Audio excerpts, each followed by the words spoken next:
BFM Business, BFM Crypto, la chronique. Et Antoine Larigauderie, un point sur la tendance. Week-end difficile sur les cryptos.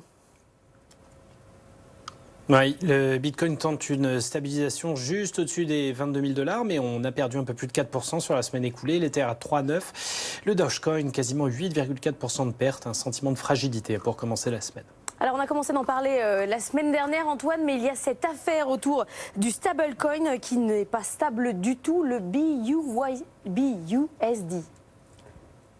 USD, oui, vous vous souvenez, Terra Luna, tout un écosystème qui était assis sur une stablecoin qui s'est révélée pas stable du tout et avait vaporisé 45 milliards de dollars de valorisation en quelques jours. Là, on commence à avoir une affaire qui ressemble un petit peu le BUSD, le stablecoin pégé au dollar qui a cours chez Binance, la plateforme géante de Changpeng Zhao. Bon, là, sa valeur ne passe pas sous $1 comme ça a pu être le cas pour Terra Luna. Là, tout simplement, sa valorisation de marché n'arrête pas de descendre et passe même sous les 10 milliards de dollars à 8,7 ce matin. On a cumulé à 23,5 quand même en novembre dernier.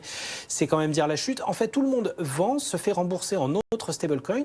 En fait, il y a un peu plus d'un mois, le gendarme boursier américain a ordonné à l'éditeur du BUSD, Paxos, d'arrêter d'en émettre en attendant le résultat d'une enquête pour contravention aux règles sur la conformité des actifs financiers. Mais le résultat, c'est que toutes les grandes plateformes d'échange sont en train de le bannir.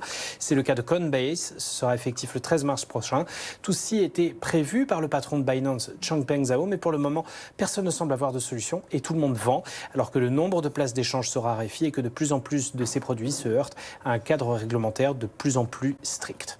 Merci Antoine, on se retrouve pour le point marché à 7h.